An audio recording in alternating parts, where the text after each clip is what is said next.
सबसे पहले हम आपको बतलाना चाहते हैं कि मैं जब विधायक बना तो मेरे विधायक बनने के बाद हमने जो सर्वे कराया उसके हिसाब से 34 रोड हमारे जानकारी में था कि ऐसे गांव हैं इस्लामपुर विधानसभा के अंतर्गत जिन्हें अभी तक एकल संपर्कता प्रदान नहीं किया गया। कोई सड़क जाने के लिए नहीं? कोई सड़क नहीं था।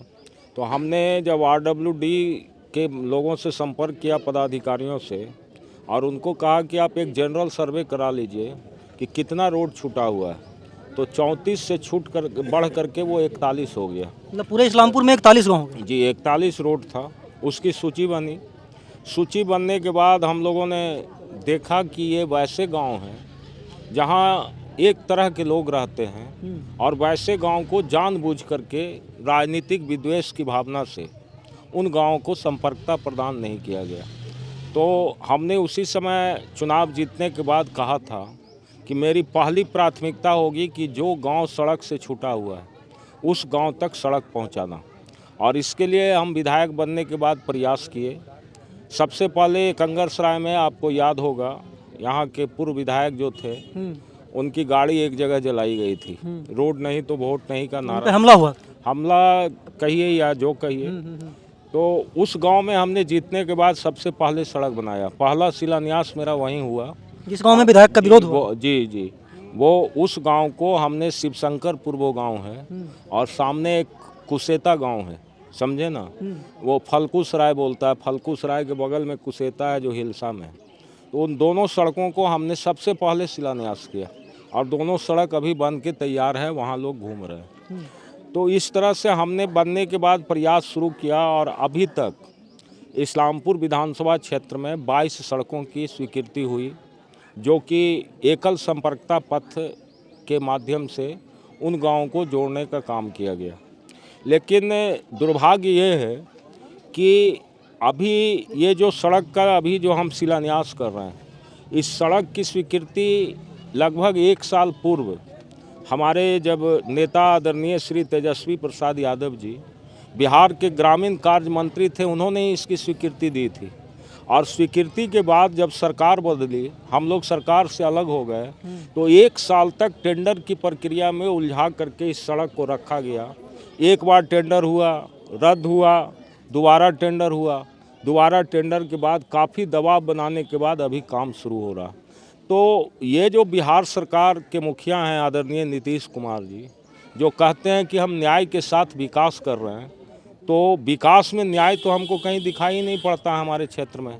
हमने तो देखा कि एक एक गांव को 2-2, 3-3 जगह से सड़क से जोड़ा गया, और वैसे गांव जहां एकदम कोई साधन नहीं था उसको छोड़ दिया गया। छोड़ने का कारण ये था कि राजनीतिक विद्वेष था। तो राजनीतिक विद्वेष की भावना से विकास का काम नहीं हो सकता है।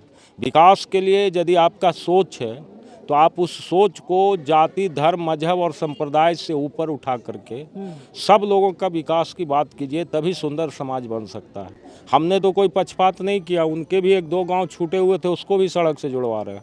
अभी चंडीपुर गांव का स्वीकृति हुआ अंगारी के बगल में, उस गांव को भी हम लोगों ने जुड़वा दिया भाई कि वहाँ सड़क नहीं था, वहाँ बनना चाहिए।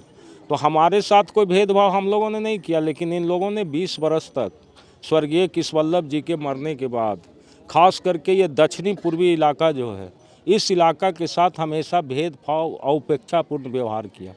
आप देखें कि अभी एक ये खुदागंज में अस्पताल का हमने ये शिलान्यास किया, बेवजह एक आदमी को खड़ा करके हाईकोर्ट पहुंचा दिया गया है। उसी ज़मीन में आप 5 कृषकों का एक घर बना हुआ है, और उसी ज़मीन में कोई व्यक्ति कह रहा है कि हमारा है। कहीं से न कोई उसका कागजात है न कुछ है। गरमजरुआ सर्वसाधारण ज़मीन है।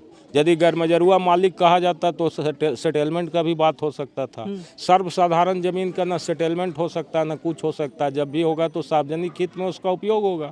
तो सरकार ने एनओसी दिया, डीएम साहब खुद उसमें एनओसी दिए, और उसके बाद उसको बंद करके रखा गया। हाईकोर्ट अभी सुन नहीं रहा। हाईकोर्ट में मेंशनिंग हम लोग कर रहे हैं लगातार। तो इस तरह से विकास के काम में जो राजनीतिक विद्वेष की वजह से जो अड़चन पैदा किया जा रहा है, हम इस बात के विरोधी हैं। ठीक है, राजनीति में अंतर विरोध हो सकता है, विचारों की भिन्नता हो सकती है, लेकिन विकास में कोई भेदभाव नहीं होना चाहिए। यदि हम इस्लामपुर की बात करते हैं तो एक जनप्रतिनिधि के नाते कोई भी हो, हमारा ये दायित्व बनता है कि हम सुंदर और विकसित इस्लामपुर का निर्माण करें, जिसका कि हम लोगों ने देखा कि पिछले जो भी जनप्रतिनिधि हुए सब लोगों ने भेदभावपूर्ण व्यवहार करके घोर उपेक्षा किया इस इलाके का। और यही कारण है कि आज़ादी के बाद भी ये बिरजू बीघा गांव जो है नालंदा जिला का अंतिम छोर पर बसा हुआ ये अंतिम गांव है हम लोग का। इस गांव को आज तक संपर्कता नहीं मिला था, यहाँ से हमारा पुराना संबंध था और हम लोग सब जगह घूमते रहे हैं। तो उस स्थिति में हमने इन लोगों को वादा किया था कि आपके गांव तक भी सड़क पहुंचाएंगे और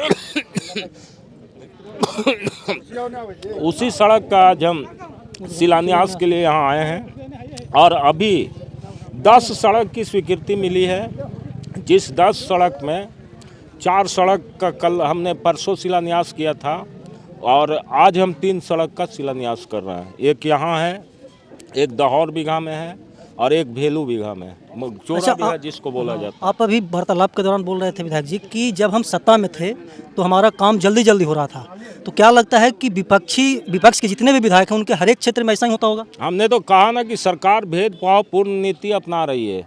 अभी आप देख लीजिए जो रोड का आवंटन हुआ, मैं ज़्यादा दूर का उदाहरण नहीं दे सकता हूँ। हिलसा प्रमंडल में जो कार्य ये ग्रामीण कार्य विभाग है, हमारे विधानसभा क्षेत्र को मात्र 10 रोड का स्वीकृति लोग अभी दे रहे हैं। अगला वाला में 10 हमारा हुआ है और हिलसा विधानसभा क्षेत्र को 22 दिया गया। क्यों दिया जा रहा है भाई? हमने इसकी लड़ाई भी लड़ा, इसके लिए अति भी किया कि वहाँ से ज़्यादा हमारे यहाँ एकल संपर्कता छूटा हुआ, हमको क्यों नहीं देते हैं? लेकिन वहाँ देख करके चेहरा, चूँकि उनके सत्ताधारी दल के विधायक हैं, वहाँ 22 को रोड दे रहे हैं। तो ये तो सरकार की नीति सामने स्पष्ट दिखाई पड़ रही है। इसको तो आप भी नेकेड आई से कोई भी देख सकता है कि सरकार जो है भेदभावपूर्ण तरीके से विकास में भी लोगों को, मतलब अवसरवादिता कहिए इसको, कि अवसर का फ़ायदा अपने सत्ता का उठा करके ये लोग चाहते हैं कि विकास को सिर्फ कुछ लोगों तक सिमटा दिया जाए, आम जन का विकास नहीं हो। तो हम लोग तो इसकी लड़ाई लड़ रहे हैं। हमारे नेता तेजस्वी जी ने ऐलान किया है कि बिहार में ये जो सरकार है नीतीश कुमार का, कहने के लिए ये कहें कि न्याय के साथ हम विकास कर रहे हैं, लेकिन आज तक इस सरकार में जितना अपराध हुआ, जितना इस सरकार के अंदर भ्रष्टाचार है, जितना इस सरकार के अंदर अफसरशाही है, जितना इस सरकार के अंदर बेरोजगारी है, जितना इस सरकार के अंदर ज़मीन संबंधी विवाद है, आप रिकॉर्ड ट्रैक उठा करके देखिए। लालू जी का 15 साल का शासनकाल कोई लोग गाली देता है, कहता है कि जंगल राज था। लालू जी ने क्या जंगल राज का काम किया? लालू यादव एक ऐसा व्यक्ति हुआ जिसने दलितों को, पिछड़ों को, शोषितों को आवाज़ दिया और कहा कि अपने हक और अधिकार को समझो, अपने हक अधिकार के लिए लड़ो। और हक अधिकार के लिए लड़ना उस व्यक्ति ने सिखाया। तो जब गरीब भी जा कर के किसी व्यक्ति से बात करने लगा तो ये सामंती लोग जो समाज में हैं उनको तकलीफ हुआ, उन लोगों ने विरोध किया। तो जब विरोध होगा तो विरोध का विरोध तो होता ही है ना। वो दौर था लालू जी का, उन्होंने तो सामाजिक न्याय को स्थापित किया ज़मीन पर। आज उन्हीं का बनाया हुआ जो धरती है उस पर नीतीश कुमार भी अपना राजनीति चमका रहे हैं और जितने लोग हैं सब वही लोग हैं जो आज उन्हीं के धरती पर बनाए हुए लोग जो हैं राजनीति चमकाते हैं। और ये बेशर्मों को शर्म नहीं आता है कहने में कि अपराधी का सरगना लालू प्रसाद। कौन मुंह से बोलते हैं? ये राजीव, ये जो नीरज कुमार इनके प्रवक्ता हैं, कहता कि ये सारे लोगों का अपराधियों का सरगना है। लालू यादव ने अपराध को कभी संरक्षण नहीं दिया। जो भी अपराधी था उनके रिजिम में भी कानून का इस्तेमाल हुआ और कानून के तहत सब लोगों पर कार्रवाई हुआ। लेकिन आज नीतीश कुमार जी का क्या हो रहा है? एमपी पर हमला हुआ आरा में, देख रहे हैं आप। अभी तक एक भी अपराधी कोई कानून के शिकंजा में नहीं है, एक भी अपराधी नहीं है। एक एमपी है जो पत्रकार को दौड़ा दौड़ा के पीट रहा है। क्या क्या क्या स्थिति है भाई, समझ में नहीं आता है। और कहते हैं मुख्यमंत्री जी की सब होते रहता है। अब इन पर क्या टिप्पणी किया जाए जो राष्ट्रपिता महात्मा गांधी के श्रद्धांजलि सभा में ताली बजा दे रहे हैं। तो अब समझिए इनकी मानसिक स्थिति क्या है, शारीरिक स्थिति क्या है। अब इनसे बिहार संभल नहीं रहा। इनके अफसर लोग बिहार को चला रहे हैं, कुछ जो इनके साथ लोग हैं वो लोग मिल करके बिहार की सरकार को चला रहा है। तो जब जनता की सरकार नहीं चलेगी, जहां अफसरों का ही बोलबाला होगा, तो आप सोच सकते हैं कि जनता का भलाई का कोई काम नहीं हो सकता। और इस राज्य में ये जो भ्रष्टाचार है एक शिष्टाचार बन गया, अपराध जो है एक शिष्टाचार बन गया और अफसरशाही का मन तो इतना बढ़ा हुआ है कि आप खुद हमेशा चैनल पर दिखा रहे हैं सब जगह पर। तो कुल मिलाकर के इस बार बिहार की जनता परिवर्तन के मूड में है और जब परिवर्तन दिखाई पड़ रहा है तो कर क्या रहे हैं ये भाजपा के लोग साथ में रह करके नीतीश कुमार जी का, गरीबों को, दलितों को, पिछड़ों को तोड़ो, उसकी ताकत को तोड़ो और तोड़ करके उसी के माध्यम से राज करो। अभी ये प्रशांत किशोर क्या कर रहे हैं पूरे बिहार में? कौन सा विजन है इनका? कौन सा ये देना चाहते हैं? क्या इनकी रूपरेखा है? इनका क्या मैनिफेस्टो है? आज तक हमने तो नहीं देखा कहीं कि कोई मैनिफेस्टो पर ये बात करते हैं। तो ये सिर्फ कर रहे हैं कि हम मॉडल समाज बनाएं। कैसे मॉडल समाज बनेगा भाई? आप दलित पिछड़ा के हक की बात करते हैं तो कभी प्रशांत किशोर तो नहीं कहा कि 15% आरक्षण जो दिया गया यहाँ पर गरीबों को, दलितों को, पिछड़ों को, शोषितों को, उसको लागू होना चाहिए? जो सरकार कुंडली मार के बैठ गया, सुप्रीम कोर्ट में चला गया, हाई कोर्ट निरस्त कर दिया, कभी प्रशांत किशोर के मुंह से तो नहीं सुना गया। कभी प्रशांत किशोर ये नहीं कहता कि हम रोजगार देंगे, बोलते तो हैं कि सभी युवाओं को रोजगार देंगे, राजनीति में हिस्सेदारी देंगे। किस आधार पर रोजगार का कोई विजन होगा ना? जैसे हमारे नेता तेजस्वी जी ने कहा पिछले चुनाव में कि हम 10 लाख लोगों को रोजगार देंगे, तो एक विजन था ना हमारा। यही मुख्यमंत्री जी कहते थे पैसा कहाँ से लाएगा, बाप कहाँ से लाएगा, जेल से लाएगा। लेकिन जब हम लोग 17 महीना के लिए सरकार में गए तो 17 महीना में हमारा जज्बा था, हमने साबित किया, 4,60,000 लोगों को रोजगार दिया। उसी मुख्यमंत्री के कलम से जो कहता था कि पैसा कहाँ से आएगा, बाप के यहाँ से लाएगा कि जेल से लाएगा, उसी मुख्यमंत्री के कलम से दिलवाया। तो कभी प्रशांत किशोर ये बात नहीं करते कि हम कैसे लोगों को रोजगार देंगे, रोजगार सृजन कैसे होगा। और रोजगार सृजन नहीं होगा तो बिहार जैसे प्रदेश में जहाँ न उद्योग धंधा है, न कुछ है, सिर्फ कृषि है, कृषि पर आधारित प्रदेश में कितना व्यापार, कितना लोगों को रोजगार मिलेगा भाई?